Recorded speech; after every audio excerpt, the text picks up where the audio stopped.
Very good morning students. एक नई आशा के साथ एक नए टॉपिक के साथ आपकी अनु मैम। बच्चों, आज हम लोग महाभारत में आचार्य द्रोणाचार्य के बारे में जानेंगे। आचार्य द्रोण भारद्वाज ऋषि के पुत्र थे। पंचाल नरेश का पुत्र द्रुपद भी भारद्वाज आश्रम में द्रोण के साथ शिक्षा दीक्षा लेता था और उन दोनों की गहरी मित्रता थी।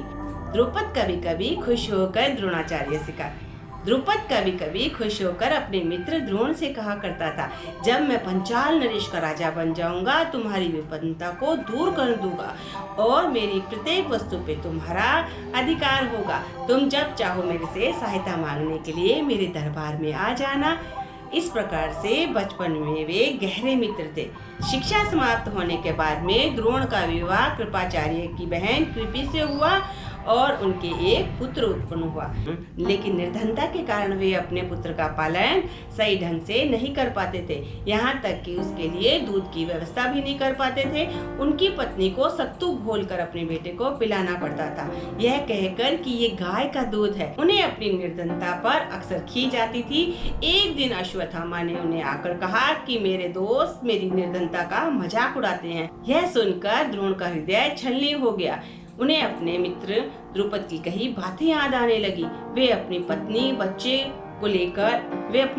बच्चे को लेकर द्रुपद के दरबार में उपस्थित हो गए। जब वे अपनी पत्नी बच्चे के साथ दरबार में उपस्थित हुए तब द्रुपद ने उनका अपमान करते हुए कहा, हे ब्राह्मण, तुम्हारा साहस कैसे हुआ मुझे मित्र कहते हुए? क्या तुम्हें लज्जा नहीं आती मुझे अपना मित्र बताते हुए? लड़कपन की कच्ची बातों को तुमने अभी तक अपने मन में बिठा रखा है। लड़कपन की बातें लड़कपन में ही खत्म हो जाती है। तुम्हारा साहस कैसे हुआ? राजा का मित्र राजा ही होता है। दरिद्र के साथ धनी की मित्रता, विद्वान के साथ मूर्ख की मित्रता और वीर की कायर के साथ कभी मित्रता हो सकती है। मित्रता हमेशा बराबर की हैसियत वालों के साथ होती है। राजा का मित्र बनने के लिए राजा होना बहुत जरूरी है।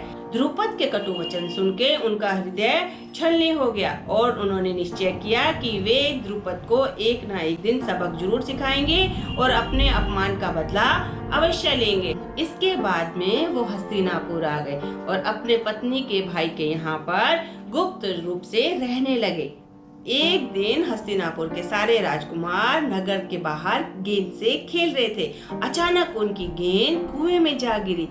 यह देखकर सभी लोग कुएं की ओर भागे और गेंद को निकालने का प्रयास करने लगे, लेकिन कुआं बहुत गहरा था और गेंद पानी के तल तक जा चुकी थी। किसी में यह साहस नहीं था कि वो गेंद को निकाल सके।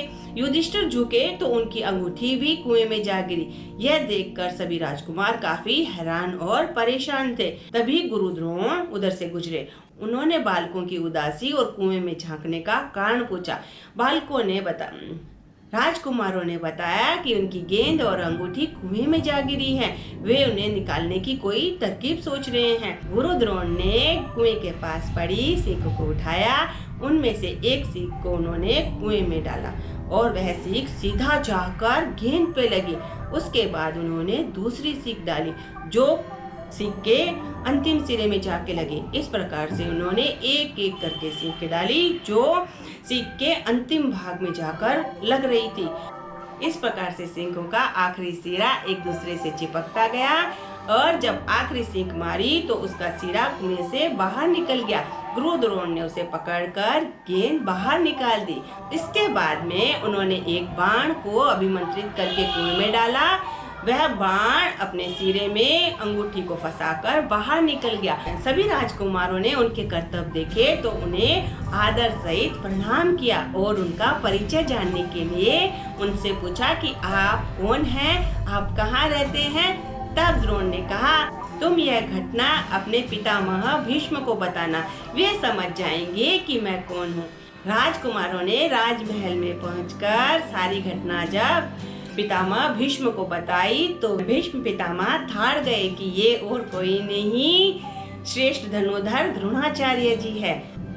वे तुरंत द्रोणाचार्य जी के पास गए और अपने राजकुमारों की शिक्षा दीक्षा, अस्त्र शस्त्र की विद्या, धनुर्विद्या का सारा भार उन्हें सौंप दिया, यानी उनका आचार्य नियुक्त कर दिया।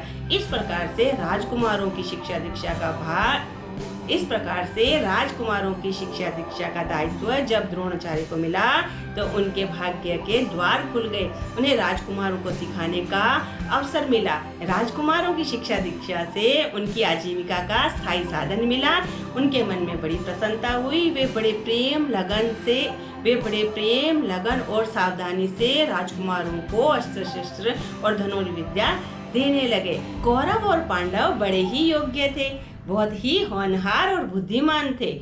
उन्होंने शिक्षा दीक्षा बड़े ही मन से ली। इस प्रकार से शिक्षा का पहला चरण पूरा हुआ। तब द्रोणाचार्य जी ने उनकी परीक्षा लेने की सोची। उन्होंने एक काठ की चिड़िया बनाई और उसे पेड़ की शाखा पर रख दिया।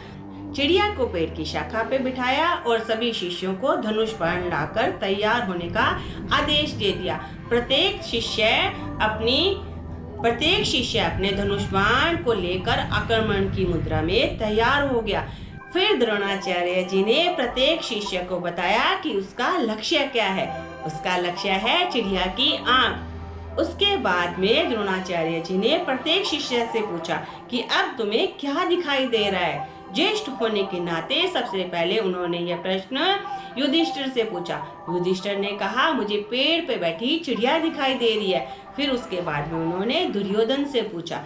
दुर्योधन ने कहा, मुझे शाखा और चिड़िया दोनों दिखाई दे रही है। इस प्रकार से सभी के प्रश्नों के उत्तर एक जैसे थे, लेकिन अर्जुन का उत्तर एकदम अलग था। गुरु द्रोण ने जब अर्जुन से पूछा कि तुम्हें क्या दिखाई दे रहा है, तो अर्जुन ने कहा, मुझे चिड़िया की आंख दिखाई दे रही है। यह कहकर अर्जुन ने अपना तीर चला दिया, जो सीधा चिड़िया की आंख में जाकर लगा। सभी शिष्यों ने उसके लिए तालियां बजाई, क्योंकि किसी का भी निशाना सटीक नहीं था। सभी राजकुमारों ने शिक्षा दीक्षा के पश्चात गुरु द्रोण को गुरु दक्षिणा देनी चाहिए। गुरु द्रोण ने गुरु दक्षिणा के तौर पर सभी राजकुमारों से पंचाल नरेश को कैद करके लाने के लिए कहा।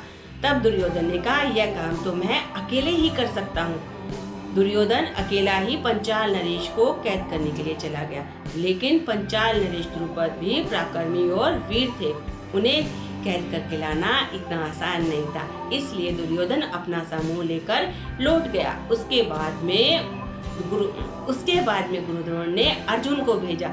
अर्जुन ने न केवल पंचाल नरेश द्रुपद को कैद किया, बल्कि उसके सभी मंत्रियों को भी बंदी बनाकर गुरु द्रोण के समक्ष उपस्थित कर दिया। यह देखकर गुरु द्रोण ने उसकी भूरी भूरी प्रशंसा की। बंदी बने द्रुपद को जब द्रोण ने देखा तो अपने मित्र को उन्होंने आश्वस्त करते हुए कहा, मित्र घबराओ मत, मुझसे किसी प्रकार का भय मत खाओ, क्योंकि तुम अपनी मित्रता भूले थे, मैं अपनी मित्रता नहीं भूला हूँ। तुम राजगद्दी के मद में इतने अंधे हो गए थे कि तुम्हें अपना मित्र भी दिखाई नहीं दे रहा था, लेकिन तुमने मेरा अपमान किया था, इसलिए मुझे तुम्हारा राज्य छीनना पड़ा और तुम्हें बंदी बनाकर यहाँ लाया गया। लेकिन चिंता मत करो, मैं तुम्हें आधा राज्य देता हूँ, क्योंकि मेरा मित्र बनने के लिए भी तो तुम्हें राज्य की आवश्यकता होगी, क्योंकि तुमने ही कहा था कि राजा का मित्र केवल राजा ही हो सकता है। बराबर की हैसियत वालों से ही मित्रता की जा सकती है, इसलिए मैं तुम्हें आधा राज्य देता हूँ। द्रोणाचार्य का बदला पूरा हो चुका था। उन्होंने अपने मित्र को माफ भी कर दिया और उसका राज्य उसे लौटाकर उसे ससम्मान पंचाल देश भेज दिया गया। लेकिन द्रुपद के मन में द्रोण से बदला लेने की भावना पनपने लगी। उसके जीवन का लक्ष्य ही बन गया था कि द्रोणाचार्य से बदला लेना है। द्रोण से बदला लेने के लिए द्रुपद ने अपना पूरा जीवन तपस्या में लगा दिया और कामना के रूप में उन्होंने 2 चीज मांगी, एक ऐसी पुत्री जिसका विवाह वे अर्जुन से कर सके और ऐसा पुत्र जो द्रोण का वध कर सके। वरदान स्वरूप उन्हें एक ऐसी पुत्री प्राप्त हुई जिसका नाम उन्होंने द्रौपदी रखा और उसका विवाह अर्जुन के साथ किया। वरदान स्वरूप उन्हें एक पुत्र भी प्राप्त हुआ जिसका नाम था धृष्टुमन, जिसने आगे चल के कुरुक्षेत्र के मैदान में द्रोण का वध भी किया। तो आज हमने आचार्य द्रोण के बारे में विस्तार से जाना। आपको मेरा यह प्रयास कैसा लगता है, आप मुझे कमेंट बॉक्स में लिख के भेजिए। यदि आपको मेरा यह प्रयास अच्छा लगता है तो आप मेरे वीडियो को लाइक कीजिए, कमेंट कीजिए और शेयर करना मत भूलिए, क्योंकि महापुराणों और कथाओं के बारे में जानना बड़े ही सौभाग्य की बात होती है। धन्यवाद।